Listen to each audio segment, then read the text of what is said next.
ভিনিসিয়াসের penalty miss, ট্রাইবেকারে আলভারেজের গোল বাতিল, আরও একবার ভিএআরের সাহায্য নিয়ে জিতল রিয়াল মাদ্রিদ।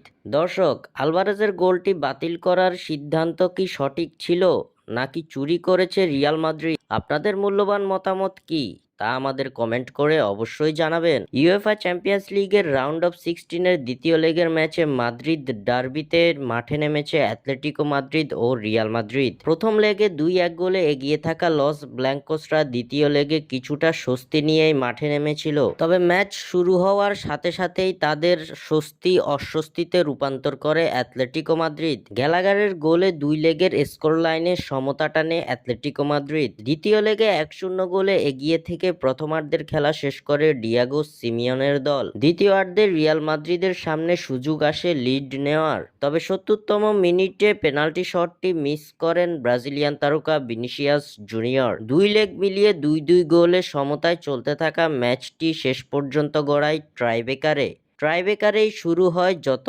নাটকীয়তা। অ্যাথলেটিকো মাদ্রিদের হয়ে দ্বিতীয় শটটি নিতে আসেন আর্জেন্টাইন তারকা হুলিয়ান আলভারেজ। শটটি নিতে গিয়ে ব্যালেন্স হারিয়ে পড়ে গেলেও ঠিকঠাক মতো জালে প্রবেশ করিয়েছেন বলটি। তবে রিয়াল মাদ্রিদের অভিযোগে ভিএআর চেক করে রেফারি। শেষ পর্যন্ত ডাবল টাচ বলে হুলিয়ান আলভারেজের গোলটি বাতিল করে রেফারি। এরপর লুকাস ভাস্কেজের নেওয়া শট ফিরিয়ে দিলেও আরও একটি পেনাল্টি মিস করে অ্যাথলেটিকোর লরেন্তে, যার ফলে ট্রাইবেকারে শেষ পর্যন্ত 4-2 গোলের জয় নিয়ে কোয়ার্টার ফাইনাল নিশ্চিত করে রিয়াল মাদ্রিদ। স্বাক্ষর থেকে সাদবিন ইসলাম।